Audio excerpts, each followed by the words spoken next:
నమస్కారం, వార్తలకు స్వాగతం. ముందుగా ముఖ్యాంశాలు. CM Chandrababu Naidu press meet, పలు అంశాలపై వివరణ.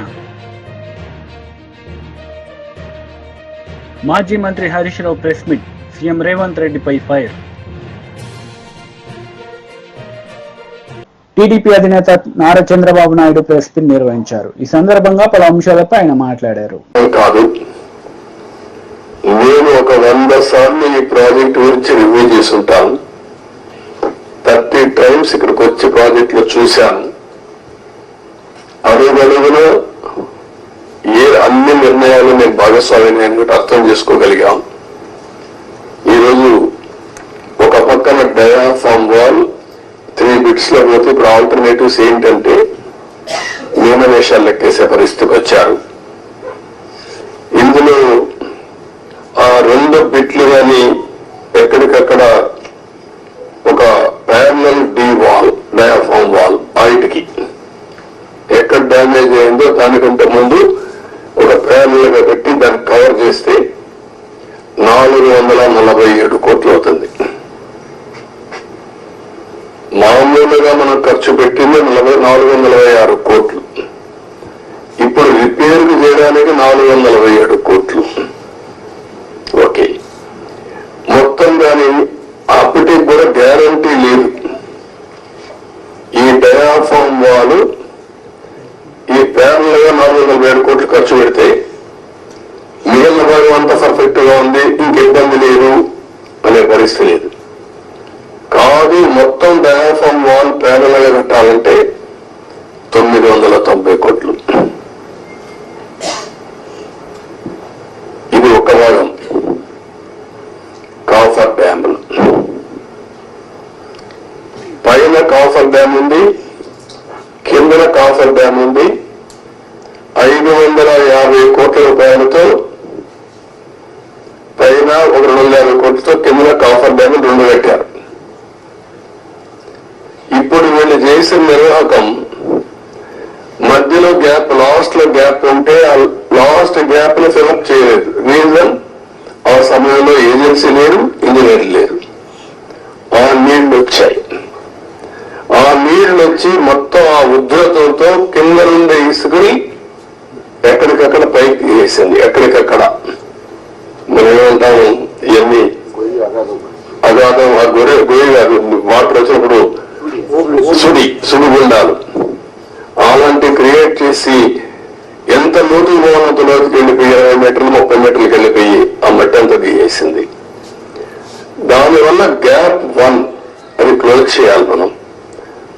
గ్యాప్ 1 దగ్గర మీరు ఒకసారి చూస్తే అది 250 మీటర్లు ఉండేది. గ్యాప్ 1 బంద్ 150 మీటర్స్ కొట్టుకుని వెళ్ళిపోయింది. దాని మీద ఇప్పుడు ఇసుకేసి కొంచెం ఫిలప్ చేశారు. ఇప్పుడు ఆ ఇసుకేసి అది ఫిలప్ చేస్తే దాన్ని మళ్ళా గ్యాప్ 1 ఫిలప్ చేయాలి మనం. ఇప్పుడు ఇసుక తీసుకొచ్చి బయట నుంచి ఇసుక తీసుకొచ్చి అక్కడ పెట్టి మొత్తం కొట్టుకొని వెళ్ళిపోయింది. కాబట్టి ఇప్పుడు డ్రౌటింగ్ దానంతా కూడా కాంపాక్ట్ చేస్తున్నారు. ఆ ఇసుక అంతా పోసి ఇది ఎంత అవుతుందో తెలియదు. 2,000 కోట్లు అవుతుందా, ఎంత అవుతుందో తెలియదు.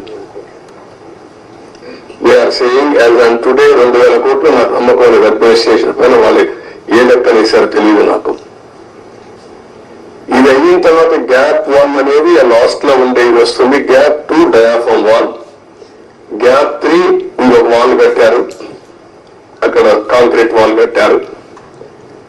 అదే మాదిరిగా గైడ్ బండ్ ఒకటి అది కుంగిపోయింది.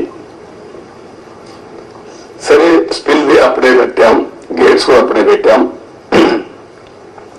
ఇప్పుడు ఇవన్నీ చూసిన తర్వాత ఎన్నేళ్లు పడుతుందని అడిగాను. ఆ రోజు కానీ కంటిన్యూ ఉంటే 2020 ఎండుకు పూర్తి అయిపోయింది ప్రాజెక్ట్. ఈరోజు 5 ఏళ్ళు అయిపోయింది. ఇప్పుడు ఎప్పుడు అవుతుందంటే 4 సీజన్లు కావాలంటున్నారు మినిమం.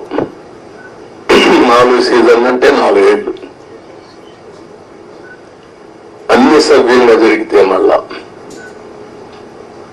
ఒక వ్యక్తి రాష్ట్రానికి ఒక శాపంగా ఎట్లా మారుతారు అనేది ఇది ఒక కేస్ స్టడీ. రాష్ట్రంలో ప్రతి ఒక్కరూ ఆలోచించాలి. నేను డిస్కస్ చేస్తాను. ఇంకా మేజర్ కంటూర్స్ మాత్రం నేను మాట్లాడుతున్నా. మామూలుగా చాలా మందికి అర్థం కాదు కానీ సబ్జెక్టు ఇవన్నీ చూసిన తర్వాత నాకు ఫస్ట్ నుంచి టచ్ లో ఉన్నాను కాబట్టి అర్థం చేసుకోగలుగుతున్నాం. ఇవన్నీ కూడా ఇంకా టెక్నాలజీస్ లో డిఫరెంట్ కంపెనీస్ కి అప్పచెప్పారు. ఒక మిస్సెస్ ఆఫ్రే India private limited Noida Sweden company వాళ్ళని సెంట్రల్ వాటర్ కమిషన్ రికమెండ్ చేశారు. దీనికి కూడా వైబ్రో స్టోన్ కాలమ్స్ ఇవన్నీ కూడా ఏ విధంగా చేయాలి ఎట్లా మాజీ మంత్రి హరీష్ రావు మీడియా సమావేశం నిర్వహించారు. ఈ సందర్భంగా పలు అంశాలపై ఆయన మాట్లాడారు. నెలకొన్నది. ఏప్రిల్ నెల పెన్షన్ ఇంతవరకు బళ్ళే, మే నెల పెన్షన్ ఇంతవరకు బళ్ళే. ఇలా జూన్ 16వ తేదీ 17 అంటే ఏమైపోయింది? ఓట్లు డబ్బల పడ్డాక పార్లమెంట్ ఎన్నికలు ముగిసిన తర్వాత ఇలా 2 నెలల పెన్షన్ ఆగింది. రాష్ట్రంలో అనేక జిల్లాల్లో ఏప్రిల్ నెల పెన్షన్ వల్లే, మే నెల పెన్షన్ అయితే ఏ జిల్లాలో కూడా పడలేదు. ఇలా రెక్కాడితే డొక్కాడని వాళ్ళు 2000 రూపాయలు వస్తే ఇంత మందు గోళీలో సూదీలకో ఇంత బుక్కడి అన్నం తిని బతికేటువంటి ఆ అభాగ్యుల పట్ల ఈ ప్రభుత్వానికి ఎందుకు అంత చిన్న చూపు అని నేను అడుగుతా ఉన్నా. మీ ప్రాధాన్యత ఏంది? భర్త వదిలిపెట్టిన మరి ఒంటరి మహిళ కావచ్చు, భర్త చనిపోయిన వితంతువురాలు కావచ్చు, వికలాంగులు కావచ్చు, వృద్ధులైన పిల్లలు చూడని తల్లిదండ్రులకు ఈ ఆసరా పెన్షనే ఆసర కదా. ఆ ఆసర నుండి అవ్వాతాతల్ని ఎందుకు దూరం చేస్తున్నారు? ఆ అవ్వాతాతలకు ఇచ్చిన మాట ఎందుకు నిలుపుకోలేకపోతున్నారు?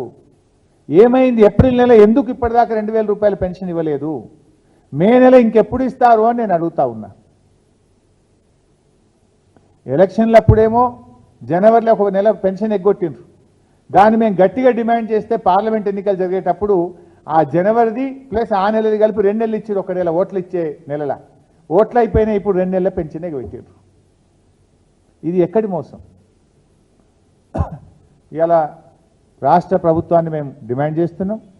తక్షణమే ఆ అవ్వాతాతలకు 2 నెలల పెన్షన్ ఏప్రిల్ మే విడుదల చేయాలని చెప్పి మేము ప్రభుత్వాన్ని డిమాండ్ చేస్తూ ఉన్నాం.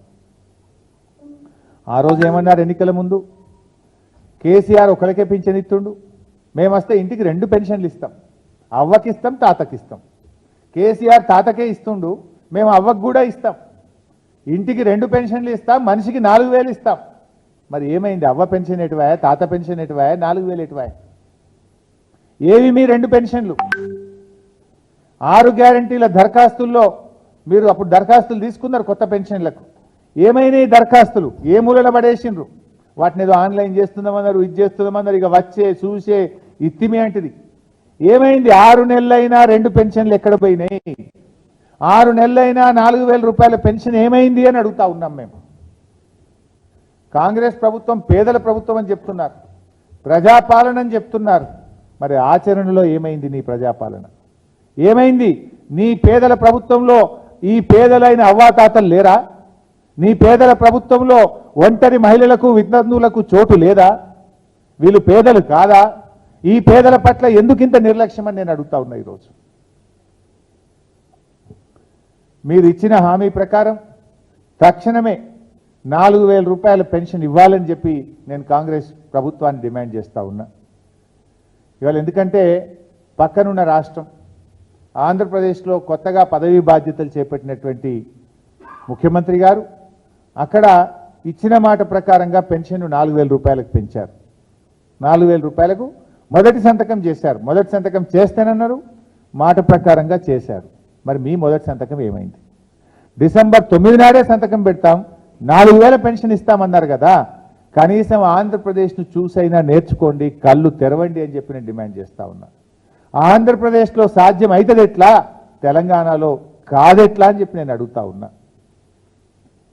ఇవాళ మీరు అక్కడ ఆంధ్రప్రదేశ్లో మనం చూసాం, పత్రికలు చదివాం మేము.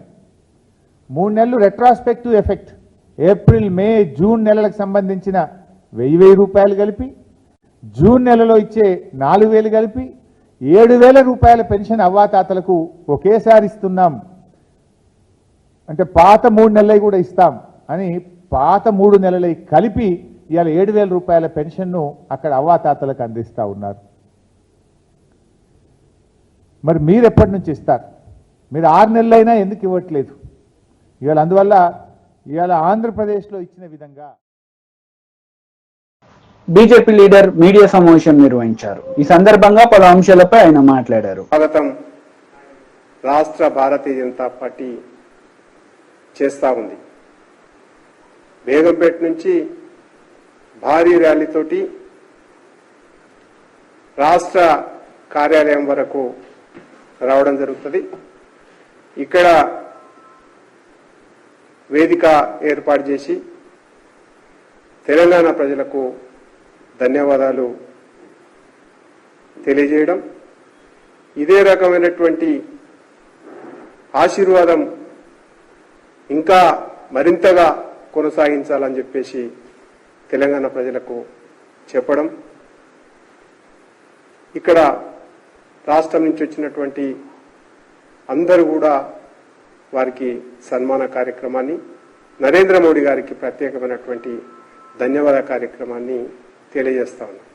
దీని తర్వాత ఇక్కడి నుంచి భాగ్యలక్ష్మి టెంపుల్కి వెళ్ళి అక్కడ అమ్మవారి యొక్క ఆశీస్సులు తీసుకోవడం, ఇవే ఆశీస్సులు కొనసాగించాలని చెప్పేసి ప్రార్థించడం జరుగుతా ఉంది. ఈ యొక్క బేగంపేట నుంచి బయలుదేరినటువంటి ర్యాలీలో 8 మంది పార్లమెంటు సభ్యులని గెలిపించినారు. ఆ 8 మంది కూడా ఈ యొక్క ర్యాలీలో ఉండడం జరుగుతుంది. వీరితో పాటు శాసనసభ్యులు ఎవరైతున్నారో అందరూ 8 మంది ఉండడం, ఎమ్మెల్సీ రాజ్యసభ సభ్యులు గౌరవనీయులు డాక్టర్ లక్ష్మణ్ గారు కూడా ఈ యొక్క కార్యక్రమంలో ఉంటారు. రాష్ట్రం నుంచి అందరు పదాధికారులు, కార్యకర్తలు, భారతీయ జనతా పార్టీ అభిమానులు స్వాగతం పలికేటట్టుగా, ఘనంగా స్వాగతం చెప్పేటట్టుగా రాష్ట్ర భారతీయ జనతా పార్టీ ఏర్పాట్లు చేస్తా ఉంది. వివిధ మోర్చాలకు సంబంధించినటువంటి 7 మోర్చాలు ఏవైతున్నాయో వాళ్ళ కాంగ్రెస్ నేతలు మీడియా సమావేశం నిర్వహించారు. ఈ సందర్భంగా పలు అంశాలపై వారు మాట్లాడారు. ఈరోజు ఏదైతే బీఆర్ఎస్ పార్టీ తన్నీరు హరీష్ రావు గారు అధికారాన్ని కోల్పోయినాక బహుశా 10 సంవత్సరాలుగా విద్యార్థులు, యువకులు, మాసొంటి అనేక విద్యార్థి సంఘ అధ్యక్షులు, యువజన సంఘ అధ్యక్షులు అనేక సందర్భాల్లో అనేక అంశాలపైన మాట్లాడి సమస్యల్ని పరిష్కరించాలంటే ఏ రోజు అందుబాటులో లేని వ్యక్తి, ఏ రోజు విద్యార్థుల, యువకుల సమస్యలు పరిష్కరించాలని చెప్పి ఏ ఒక్క రోజు కూడా ఆత్మహత్య చేసుకునే ఏ నిరుద్యోగిని కూడా కనీసము ఆ కుటుంబాన్ని ఎందుకు ఈ పరిస్థితి వచ్చిందని చెప్పి మాట్లాడని వ్యక్తి, పట్టించుకోని వ్యక్తి, 10 సంవత్సరాల్లో ఏ ఒక్క రోజు కూడా మాకు అందుబాటులో లేని వ్యక్తి, అందుబాటులో లేకపోయినప్పటికీ ఉద్దేశపూర్వకంగా కేవలం అందుబాటులో లేకుండా దానితో పాటు ఏదైతే ఈ సమస్యలు లేవనెత్తిన వాళ్ళపైన అక్రమ కేసులు పెట్టి, జైల్లో పెట్టి, స్టేషన్లలో పెట్టి అనేక ఇబ్బందులకి కారకుడైన వ్యక్తి తన్నీరు హరీష్ రావు గారు ఈరోజు ఏదైతే యువకుల సమస్యలపైన, విద్యార్థుల సమస్యలపైన, తెలంగాణ సమాజాన్ని, తెలంగాణలో యువకులని తప్పుదో పట్టించే విధంగా కొన్ని అంశాలను అడ్రస్ చేసి ప్రెస్ ముఖంగా మాట్లాడడం జరిగింది. 6 నెలల్లో కాంగ్రెస్ పార్టీ ఏమి చేసిందని చెప్పి అడిగిండు. హరీష్ రావు గారు 6 నెలల్లో కాంగ్రెస్ పార్టీ ఏం చేసిందని చెప్తా ముందుగా ఈ ప్రెస్ మీట్ ద్వారా విని 6 నెలల్లో కాంగ్రెస్ ప్రభుత్వము, ఈ ప్రజా ప్రభుత్వము, రేవంత్ రెడ్డి గారు ముఖ్యమంత్రి అయినాక విద్యార్థుల కోసము, యువకుల కోసము ఏ నిర్ణయాలు తీసుకున్నామో అది చెప్తా ముందు పెన్ను పేపర్ పెట్టి రాసుకో. 10 సంవత్సరాలు నువ్వు చేయలేనిది 10 నెలలు కాకముందే మేము ఏం చేస్తాం చెప్తాం, ముందుగా రాసుకో. ఏదైతే గ్రూప్ 1 మెరిట్ విద్యార్థులు అన్యాయం అవుతుంటే జియో నెంబర్ 55 అని ఒక జియోని తీసుకొని వచ్చి మెరిట్ స్టూడెంట్ కి మీరు అన్యాయం చేస్తుంటే ఆ జియో నెంబర్ 55 ని కాంగ్రెస్ పార్టీ రాగానే కాంగ్రెస్ పార్టీ రద్దు చేసింది. ఏదైతే డిఎస్సి పోస్టులకి సంబంధించి అసెంబ్లీలో మా నాయకులు, మా ప్రతిపక్ష పార్టీ నాయకులు, మా సిఎల్పి నాయకులు భట్టి గారు మాట్లాడినా, మా ఎమ్మెల్యేలు మాట్లాడినా 5,000 డిఎస్సి పోస్టులు ఇస్తామని చెప్పి పెంచని మీరు ఆ డిఎస్సిని 5,000 ఉన్న డిఎస్సిని 11,000 డిఎస్సి పోస్టులకి ఏదైతే ఆ పోస్టులకి సంబంధించి నోటిఫికేషన్ ఇచ్చిన ప్రభుత్వము ఈ ప్రజా ప్రభుత్వము, కాంగ్రెస్ ప్రభుత్వం. దానితో పాటు డిఎస్సిలో ఇంటర్మీడియట్, డిగ్రీ స్టూడెంట్స్ కి ఏదైతే ఎన్సిటి గైడ్ లైన్స్ ప్రకారము ఏదైతే అర్హత సంబంధించి ఏదైతే ఎస్సీ ఎస్టీ బీసీ స్టూడెంట్స్ కి ఏదైతే 45 మీరు ఇచ్చిర్రో దానితో పాటు ఓసీకి 50 ఉందో, కానీ ఎన్సిటి నామ్స్ ప్రకారము ఎస్సీ ఎస్టీ బీసీ యువకులకి 40% ఉండాలి పర్సెంటేజ్ ఇంటర్మీడియట్ లో డిగ్రీలు అప్లై చేసుకోవాలంటే, దానితో పాటు ఓసీకి 45% ఉండాలి. ఈ అంశం పైన మీ దగ్గరకు వస్తే ఆ రోజు ఎవరు కూడా మీరు పట్టించుకోలే. తక్షణమే ఇది ఎన్సిటి గైడ్ లైన్స్ కి అగేన్స్టే ఉందని చెప్పని ఏదైతే ఎస్సీ ఎస్టీ బీసీకి 45 ఉన్నదాన్ని 40% తగ్గించి అమెండ్మెంట్స్ తీసుకొని మంత్రి గుడివాడ అమర్నాథ్ మీడియా సమావేశం నిర్వహించారు. ఈ సందర్భంగా టీడీపీ నేతలపై ఆయన విరుచుకుపడ్డారు.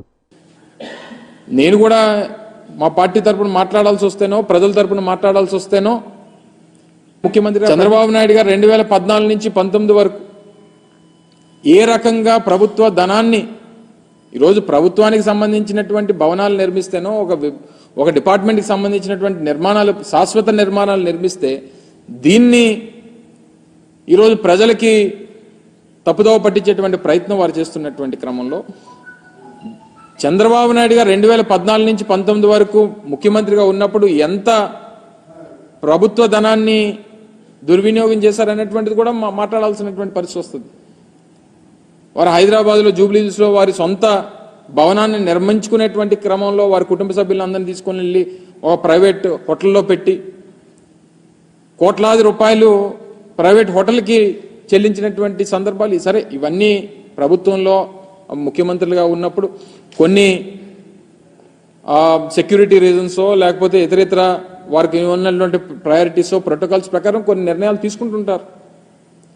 అవన్నీ తవ్వుకుంటే ఇప్పుడు అనేక రకాలైనటువంటి విమర్శలు చేయాల్సినటువంటి పరిస్థితి. ఈ సమయంలో మేము విమర్శలు చేస్తే ఇప్పుడే అధికారంలోకి వచ్చారు కాబట్టి మీరు చూసి తట్టుకోలేకపోతున్నారో లేకపోతే ఇంకోటో అనేటువంటి ఒక దుష్ప్రచారాన్ని మళ్ళీ మా మీద చేసేటువంటి ప్రయత్నం చేస్తారు. నేను వాటి జోలికి వెళ్ళను. ఇప్పుడు ఉన్నటువంటిది ఇప్పటికీ విశాఖపట్నం గవర్నర్ వస్తేనో రాష్ట్రపతి వస్తేనో తీసుకెళ్లి ఓ ప్రైవేట్ హోటల్లోనో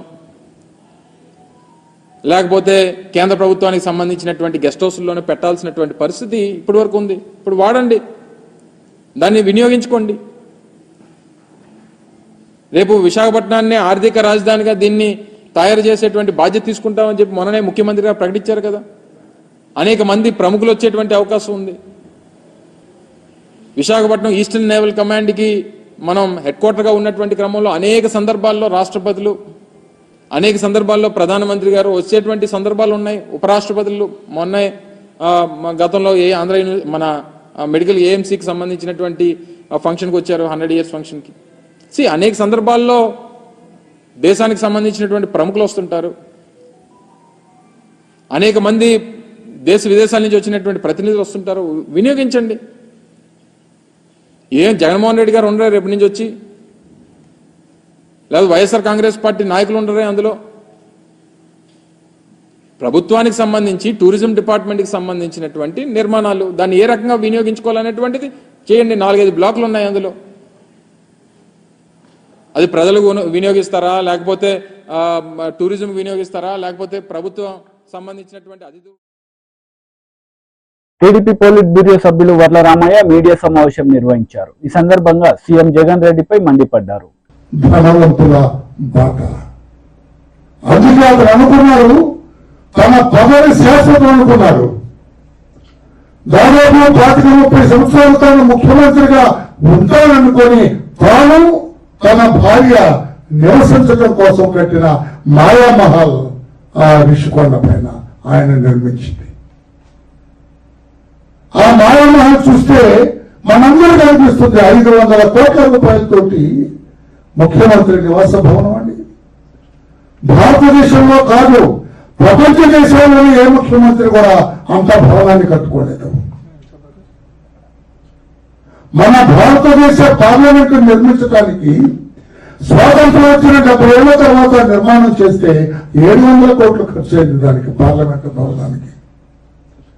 ఈ జగన్మోహన్ రెడ్డి అధికారంలోకి వచ్చిన వెంటనే రాష్ట్రం పేదరికంలో కొట్టుమిట్టాడుతుంటే, పేదలందరూ అలవలక్ష్మణులు అలవాడుతుంటే ఒక పేదవాడికి కూడా ఇల్లు కట్టకుండా 500 కోట్ల రూపాయలు ఖర్చు పెట్టి ఆ రిషికొండ పైన ఒక అనాలోచితంగా అతను కట్టిన రాజమహల్ అదొక మాయమహల్.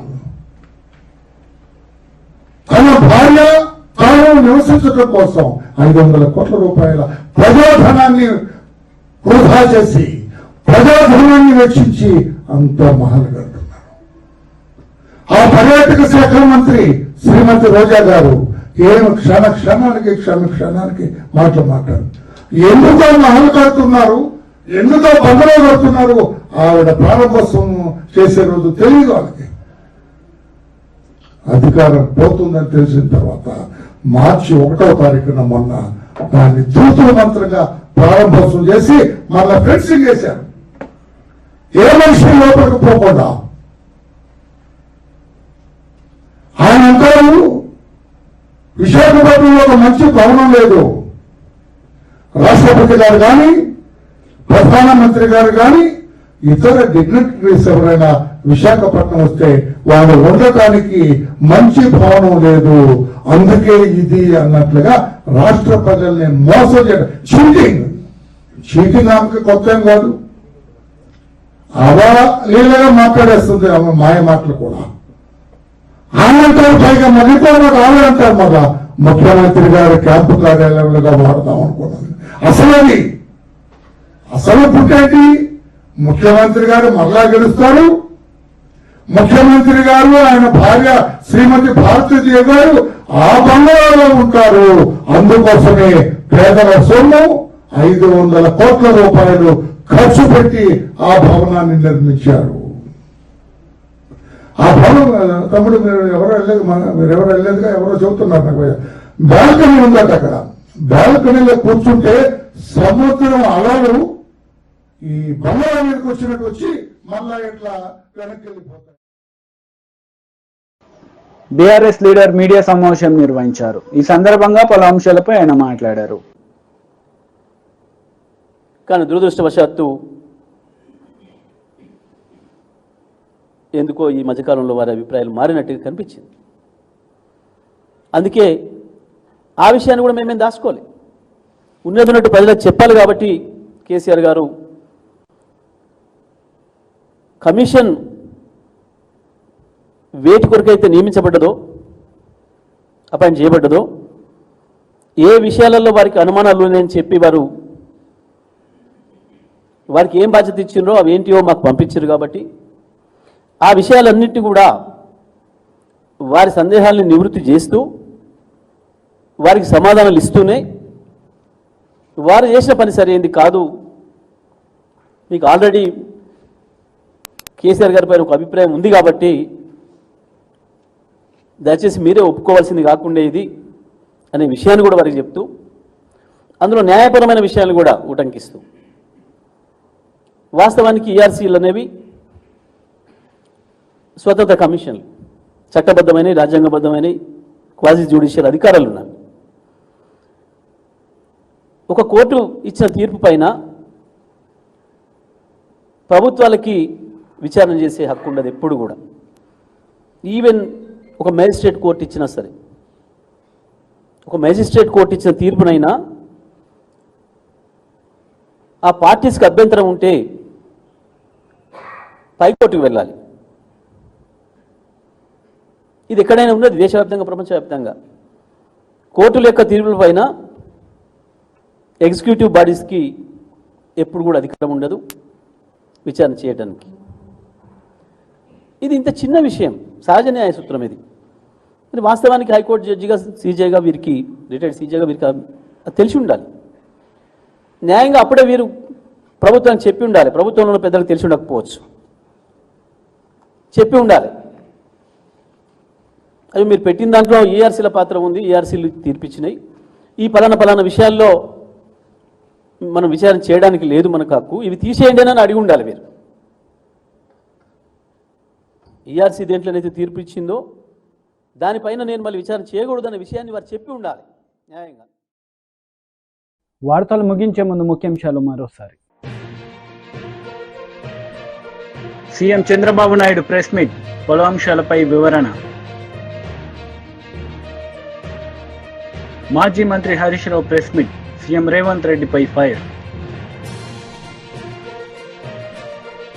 ఈ వార్తలు ఇంతటితో సమాప్తం. తిరిగి ప్రసారమయ్యే వార్తల్లో మళ్ళీ కలుద్దాం. అంతవరకు సెలవు. నమస్తే.